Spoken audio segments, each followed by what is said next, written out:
Hello, everyone. We've been hearing so much about how Fred Rogers talked about looking for the helpers. Whenever there are a lot of difficult things happening in the world and we feel like there's not a lot we can do, he says, look for the helpers. So this week I'll be talking about what that means and reading books with a lot of different characters being helpful in a lot of different ways. Before we get started, let's do a word puzzle. Okay, what word do you think this could be? I see a few clues that I haven't seen on these before. This elephant I've seen a lot. We know they put an elephant when they want us to put an E. I see at the end here we have a rake that's raking up some leaves. I'm guessing that's probably R for rake, but if it doesn't make sense, we can always fix it. Don't be afraid to make a mistake. You can always fix it. This person looks like they're getting a suntan, or maybe they're tanning, or maybe they're just having a nap. I see sunblock lotion here. They're probably tanning. Maybe you'll come back to that one. What do you think it could be? We know this is going to be E for egg. There's an E. This is probably toothpaste.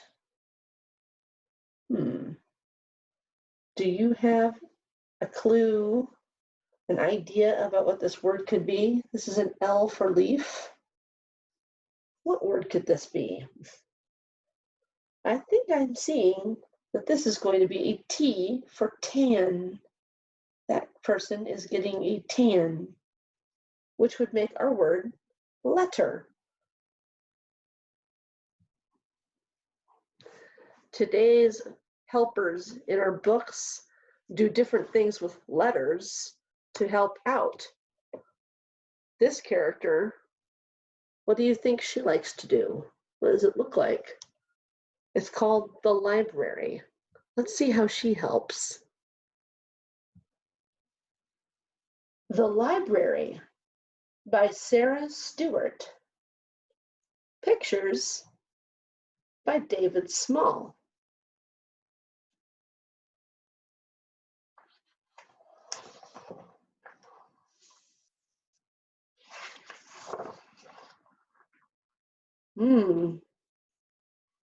That certainly looks like a library to me.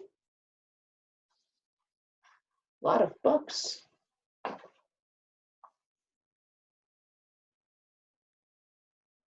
Here's somebody reading.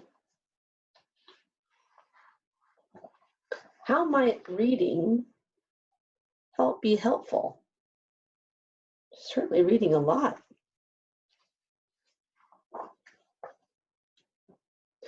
There's a dedication to the memory of the real Mary Elizabeth Brown, librarian, reader, friend, 1920 to 1991.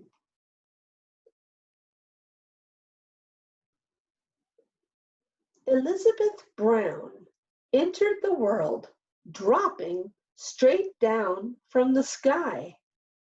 Elizabeth Brown entered the world skinny, nearsighted, and shy.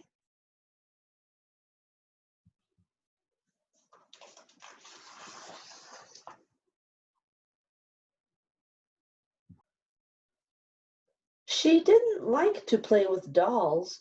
She didn't like to skate. She learned to read quite early and at an incredible rate. She always took a book to bed with a flashlight under the sheet. She'd make a tent of covers and read herself to sleep.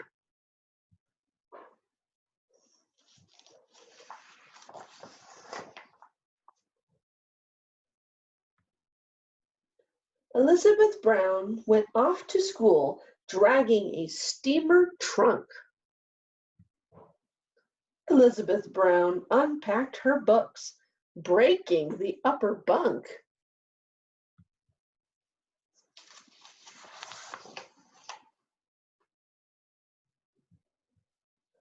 She sat in all her classes and doodled on a pad. adrift in dreams of entering a reader's Olympiad. She manufactured library cards and checked out books to friends, then shocked them with her midnight raids to collect the books again.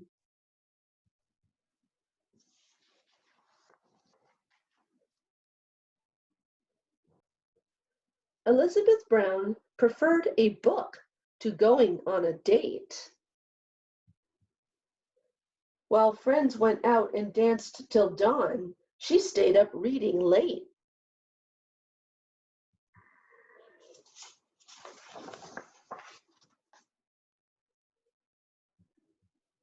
She took the train one afternoon and promptly lost her way. So, bought a house and settled down to tutoring for pay.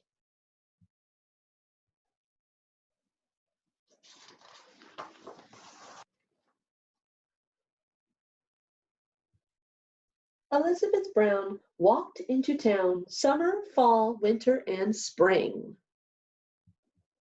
Elizabeth Brown walked into town looking for only one thing. She didn't want potato chips. She didn't want new clothes. She went straight to the bookstore. May I have one of those?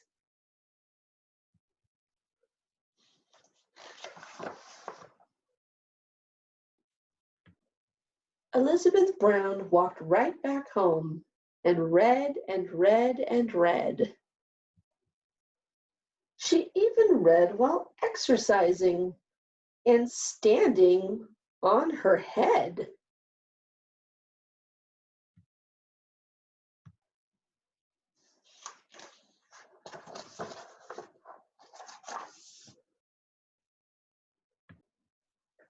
She made a list of groceries and tucked it in her book, then lost the list among the fruits and left with nothing to cook. She'd read about Greek goddesses while vacuuming the floor.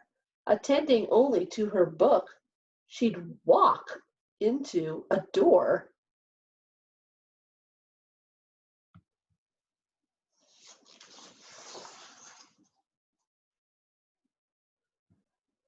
Books were piled on top of chairs and spread across the floor.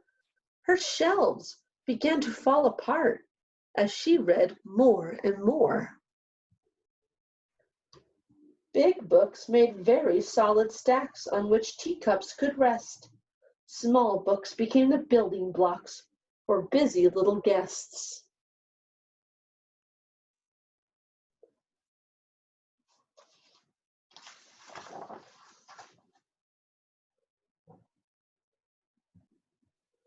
When volumes climbed the parlor walls and blocked the big front door, she had to face the awful fact she could not have one more.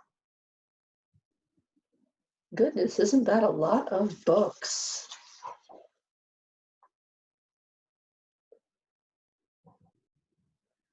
Elizabeth Brown walked into town that very afternoon. Elizabeth Brown walked into town whistling a happy tune.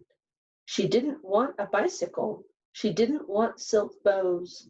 She went straight to the courthouse. May I have one of those? The form was for donations. She quickly wrote this line: I, E. Brown, give to the town all that was ever mine.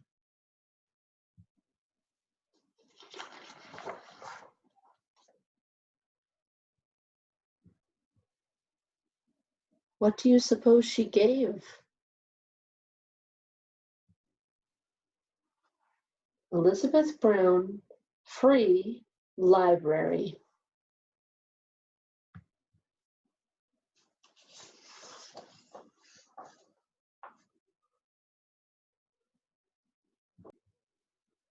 Elizabeth Brown moved in with a friend and lived to a ripe old age.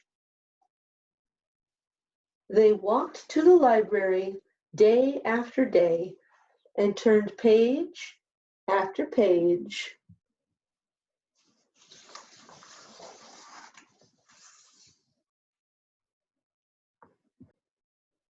after page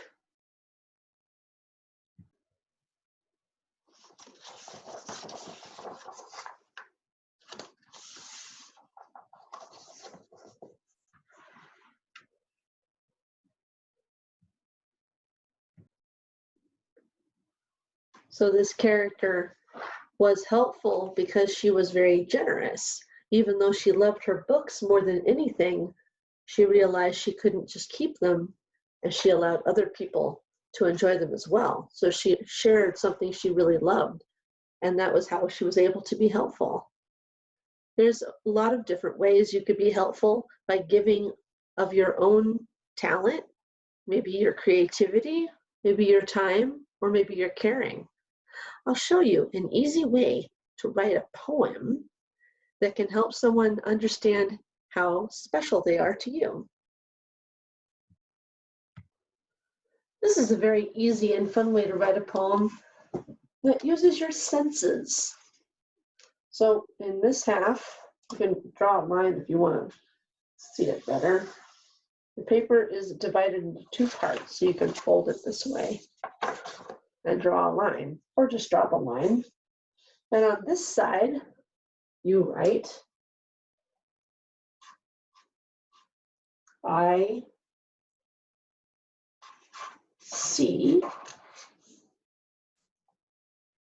And then I'm going to write this poem for my class because I miss my class very much. I actually miss everybody, but I especially miss my class when I'm reading books out loud because sometimes it feels very different to read to a computer than to children. So when I'm in a class, I see a lot of people's faces. I remember seeing all of their faces. So I see goes on this side and what you see goes on that side. And then the next thing you write is, I hear.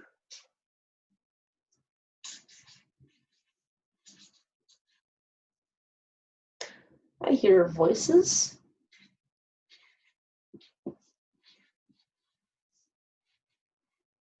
And laughter. Laughing.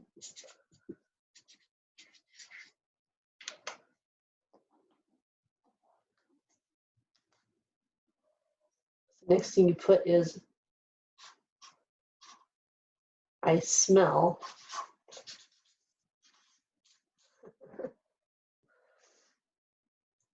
Let's see. Smell. I can remember this way pencil shavings smell when pencils are being sharpened. I smell pencil shavings when I'm in the classroom. Next, we talk about I taste.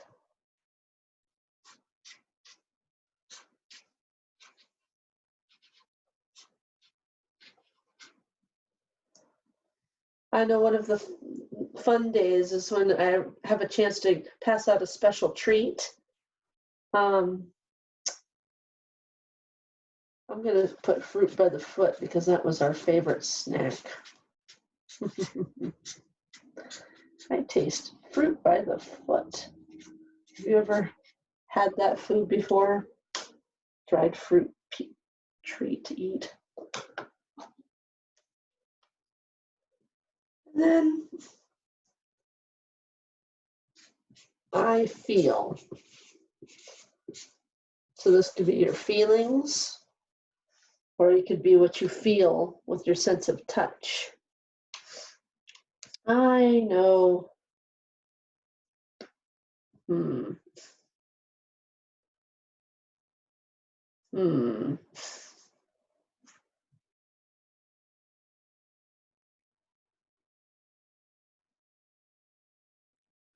I feel feet making the ground shake when everyone's running out to recess.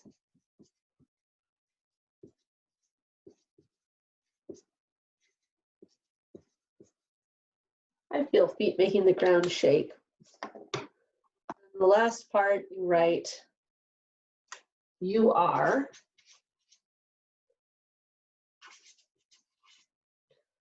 And I would put my class. Okay. So you write these for whatever or whoever you're writing the poem about. Then the next step is you get rid of this side. If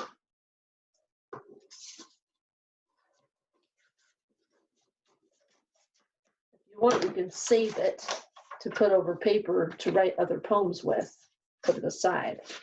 What you have left is a poem.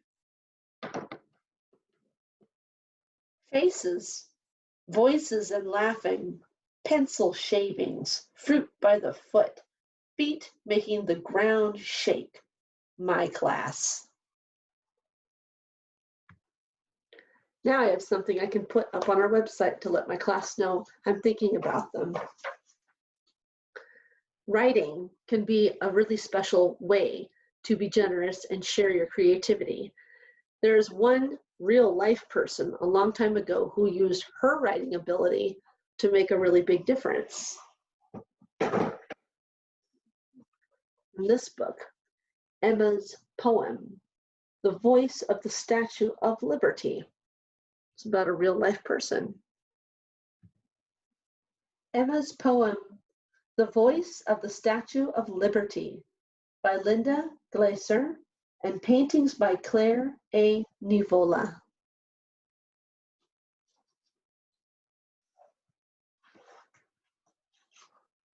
It's a copy of her original poem in her handwriting.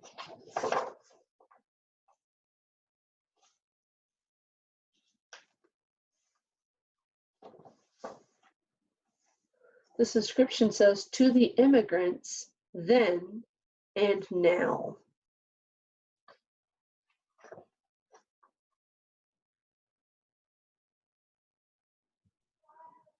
When Emma was a little girl, she had plenty of everything, plenty of pretty dresses, plenty of good food, and plenty of love from her family.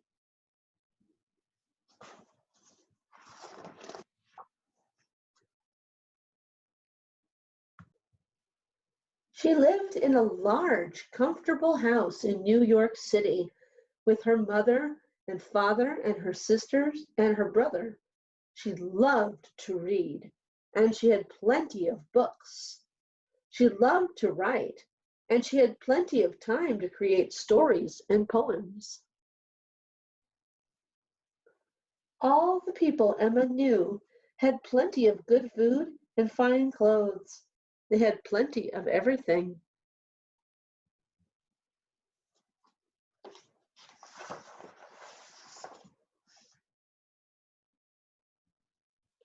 Even when Emma was all grown up, and by then a well-known writer, she still only knew people who had plenty of everything.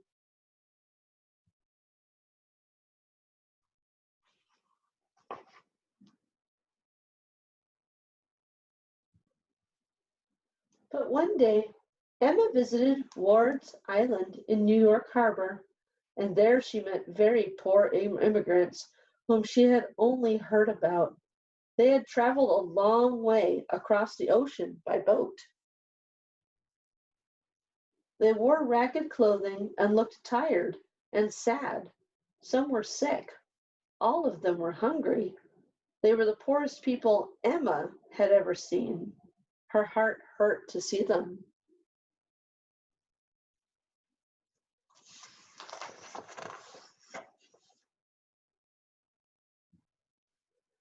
They were Jews, like Emma.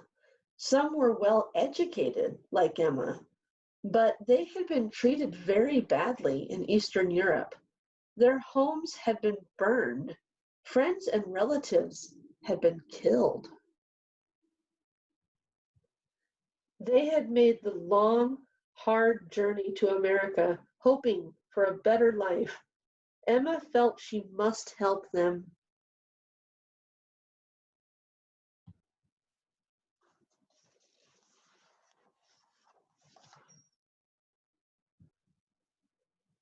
At that time, in the 1800s, people believed that a fine lady like Emma should not mingle with poor people.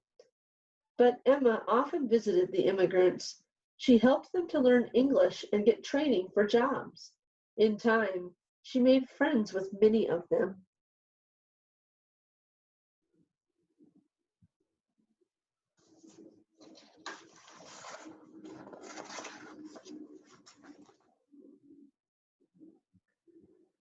Emma knew that in her own city, many people did not care about the immigrants.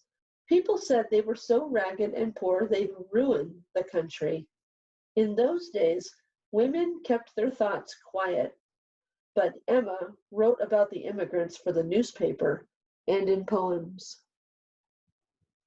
She told with great feeling how badly they needed help.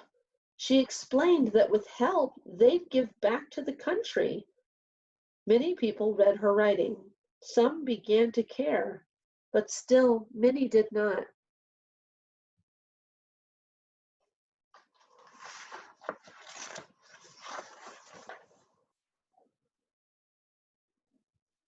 One day, Emma heard about a statue being constructed in France as a gift of friendship for the United States. It was meant to show the great love of liberty that both countries shared. The statue was huge, over 151 feet tall. The arm holding the torch was 42 feet long. The statue would be erected right in New York Harbor, but first money was needed to build a very large pedestal for the statue to stand on. To raise money, many well-known American writers such as Mark Twain and Walt Whitman were asked to write something. Emma was asked to create a poem. The whole collection would be sold to help pay for the statue's pedestal. Emma Lazarus always wrote what she cared about. Now she thought hard. What did she want to say?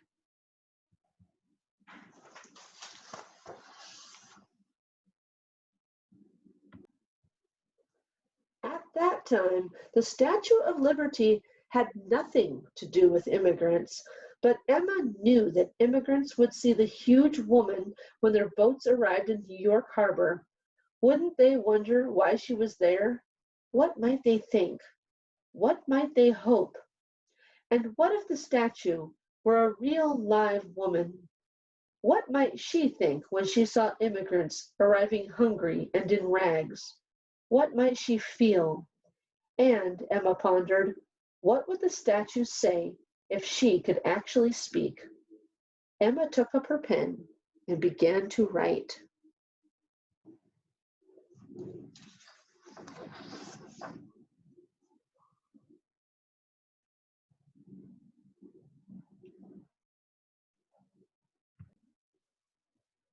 Emma's poem was the only one read at the large celebration in 1883 to raise money for the pedestal. Those listening heard a powerful new voice speak up for the immigrants. In the last few lines of Emma's poem, they heard the huge statue send out a welcome to immigrants and boldly tell the world, "Give me your tired, your poor, your huddled masses yearning to breathe free."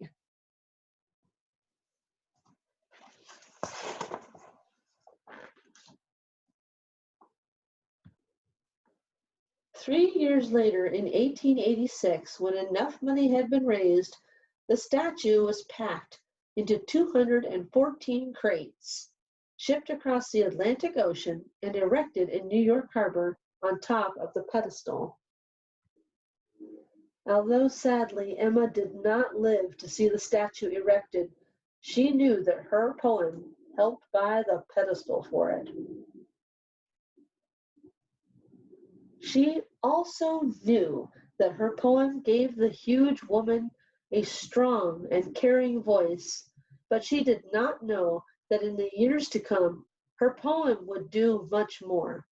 Slowly, over time, Emma's poem stirred the hearts and minds of people around the nation.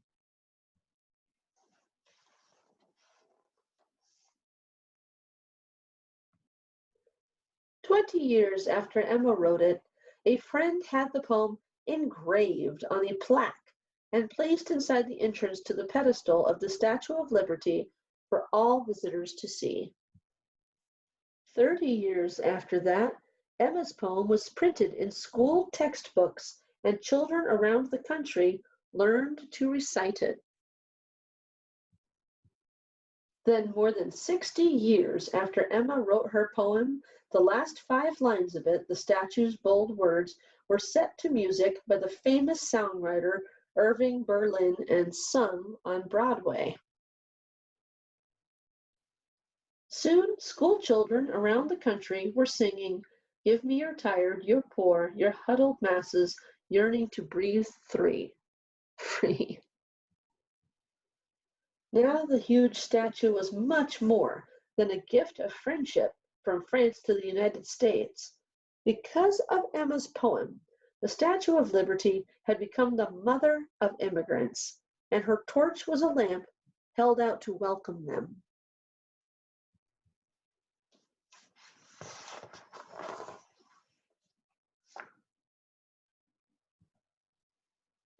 Today, Emma's poem is so well known that when people look at the Statue of Liberty, they can almost hear her speaking. Emma's poem is entitled "The New Colossus." Not like the brazen giant of Greek fame, with conquering limbs astride from land to land, here at our sea-washed, sunset gates shall stand a mighty woman with a torch whose flame is the imprisoned lighting, and her name, Mother of Exiles, from her beacon hand glows worldwide welcome, her mild eyes command the air-abridged harbor that twin cities frame. "Keep, ancient lands, your storied pomp," cries she, with silent lips. "Give me your tired, your poor, your huddled masses yearning to breathe free. The wretched refuse of your teeming shore. Send these, the homeless, tempest toast to me. I lift my lamp beside the golden door."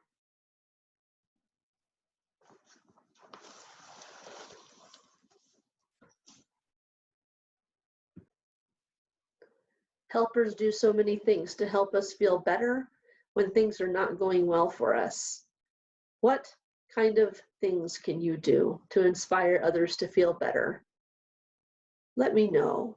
Send me a line, email me, and let me know. Everybody have fun, write some poetry. Have a good evening, and I'll see you soon.